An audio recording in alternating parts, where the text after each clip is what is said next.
Now I can go up here, deconstruct these.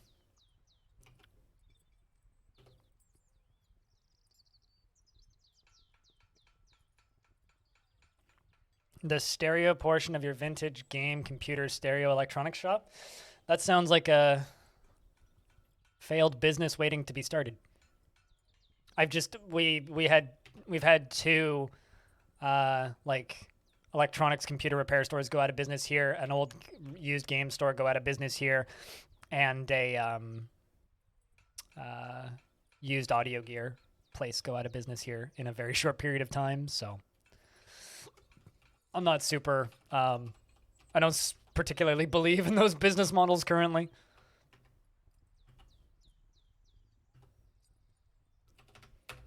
Sorry to just shit on your dreams, but also I don't think you'll be operating in Canada, and I don't feel like immigrating anywhere. And I don't ever really want to work in retail, so.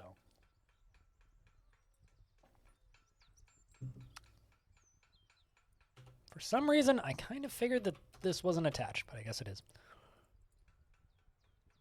So we're going to do this in controlled cave-ins. One layer at a time now. Not a whole lot, Hex Wrench. Just trying to safely cave in a wall.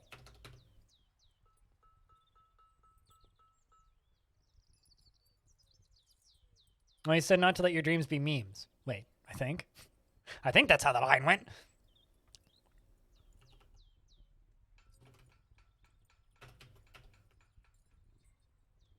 I feel like I had this conversation recently, but isn't Shia LaBeouf a problem?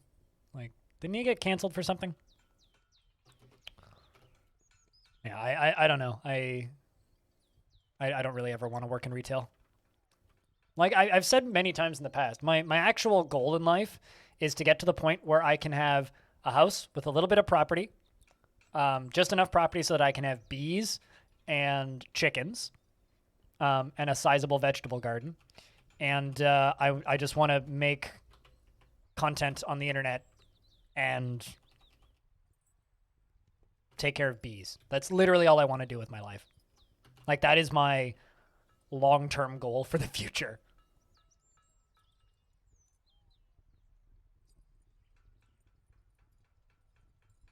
It's possible. Yeah. Yeah, I can't keep up with how many people have been canceled. I kind of, I'll be honest, stopped caring at this point.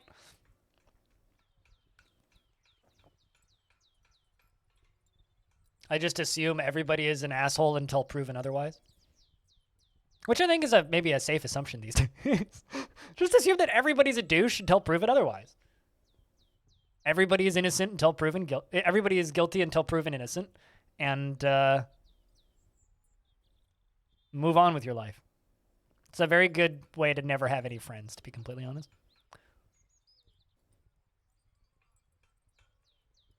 You're often an asshole. I'm often an asshole. Well, everybody has an asshole, so it is actually a pretty safe assumption to assume that everybody's an asshole sometimes.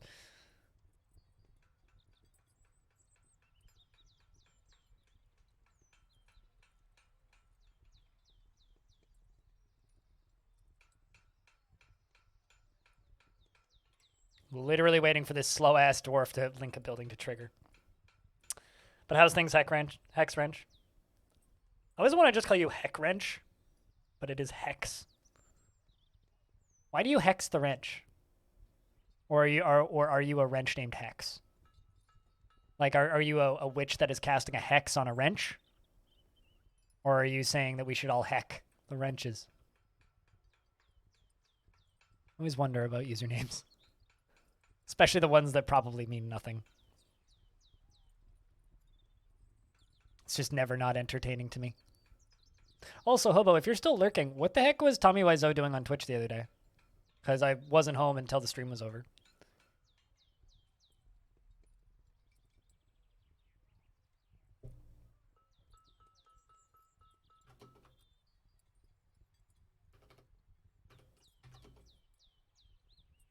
Talking about the room, probably? Oh, okay. You didn't watch it. I get you. I mean, what I really want Tommy Wiseau to do is explain why he hasn't finished Big Shark yet. That movie was supposed to be released in 2019. I'm still waiting for big. Actually, he's probably waiting for a theatrical release, to be honest. It was one of those showings. I get you, yeah, probably.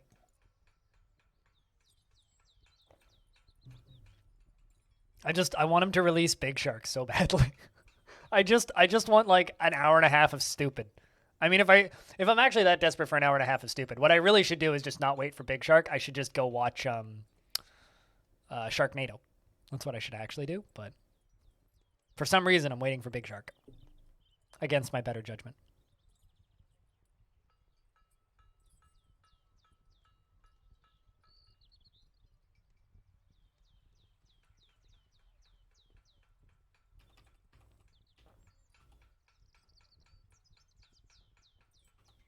Be honest, there is a part of me that is a little bit worried that this is going to cave in and knock out that lava. So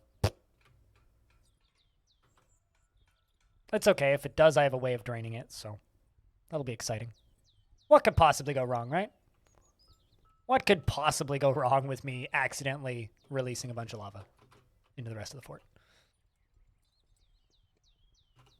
Also, I think Glue Without Limits is probably actually the best title for a book in this fortress. That or A Wizard's Guide to Pulleys. A Wizard's Guide to Pulleys. By the way, today the volcano has gained not 1, but 2 new lava flows. Volcano's, like, mad today. Like, not mad, as in exciting or crazy, but just angry. Something like 200 houses were destroyed today. That's just nuts. Absolutely nuts.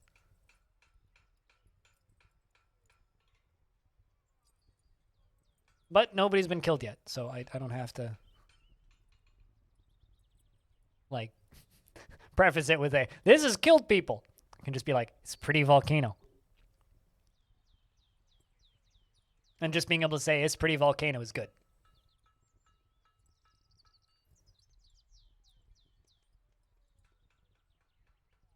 It's very much an ooh, ah, look. All right, this dwarf is too weak. You should not be allowed to have this job.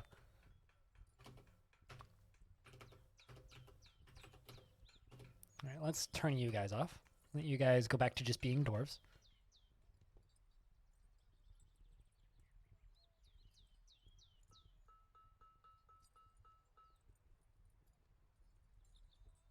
It's like, I get it. These iron mechanisms are slow and heavy, but...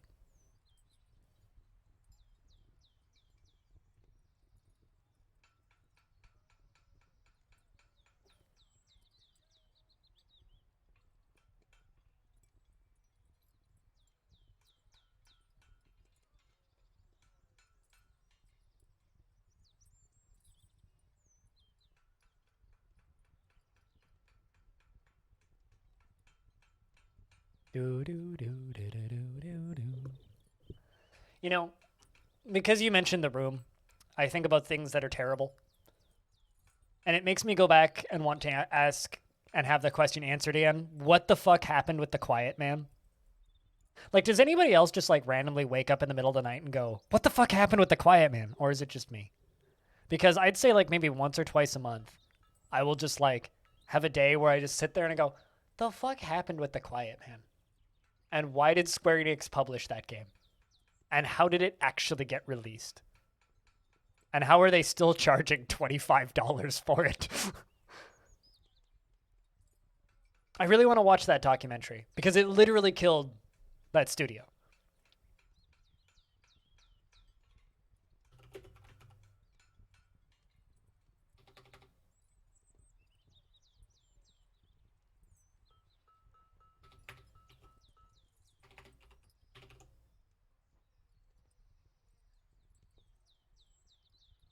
Actually, never mind. They're not charging $20 for it. They're charging $3.99 for it because it's 80% off.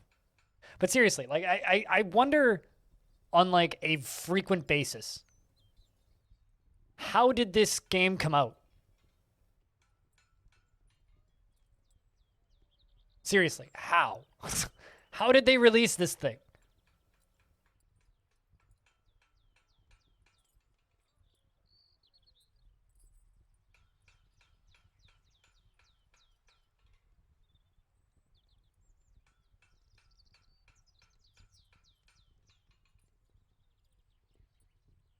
You know, there's also part of me that's tempted to buy Quiet Man now. It's $4 just to complete it. Trying to do true, never click the cookie. Well, good for you. Good luck.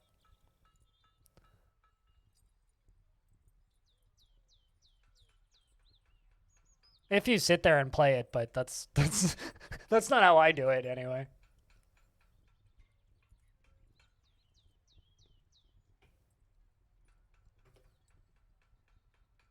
You wait for golden cookies, which give you bonus cookies, and then you buy things to do stuff for you.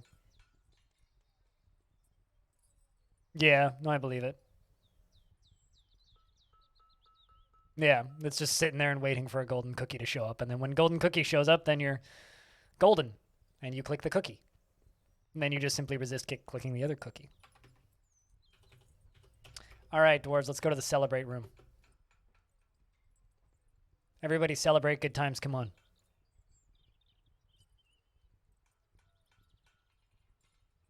What was that? Horrified reliving seeing Lycott die.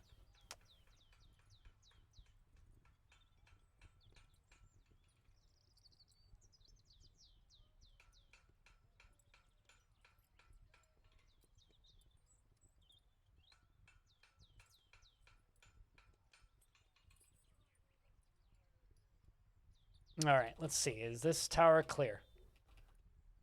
Tower is clear. All right, chat. Controlled cave-in numero uno is a go.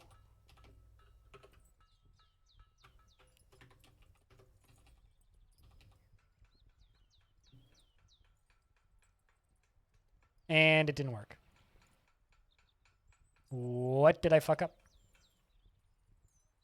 What is still connected? Is it the stairs, maybe? I think it's the stairs. Shit. Well, awkward. Well, time to put that back, I guess.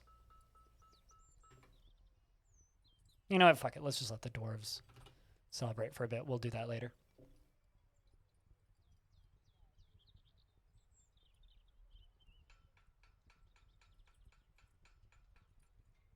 Oh, yeah, absolutely. I don't know. I don't enjoy overthinking cookie clicker. I just enjoy clicking cookies, so. I don't know if I'll ever 100% it, but I've been enjoying it. It's been fun.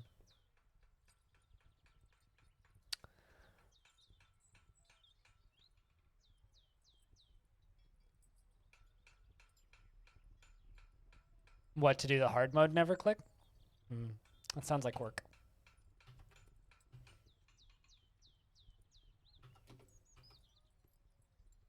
Mayor's conducting meeting.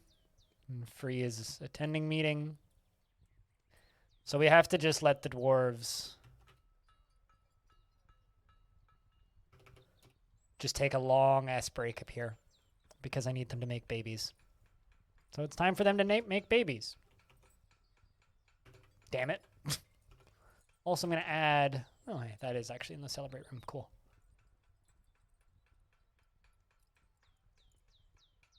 So hopefully them hanging out in here will make babies. But I think it's time for us to save because we're going to switch games now. We are going to switch games now. We're going to go play some of a game called Lords and Villains, which is a little town builder. I think Jess is playing right now. Yeah, Jess is playing it right now. It's a little town builder I was originally planning on playing 2 days ago. There is actually a few people streaming Dwarfs right now if you're looking for a Dwarf stream. Well, there's one person. The other two are bots. But if you're here specifically for DF stuff, I recommend going to my YouTube channel where there's more Dwarf Fortress than you could reasonably watch in a lifetime. We're going to go check this game out for a couple hours, and if we like it, we'll keep playing. If not, then we'll keep playing Unmetal. That's the plan. So if you're sticking around, if I could get a round of beers, that'd be rad. And if you're not, cheers. It's good to have you around. Hell yeah, hobo. Definitely post pictures of the fancy case of tequila. Definitely do that. So yesterday when I tried to launch this game, it just crashed. So see how this goes.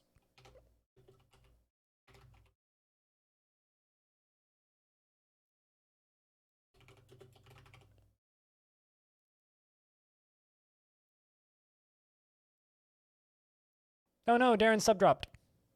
But Crypt Beer. I need to sneeze.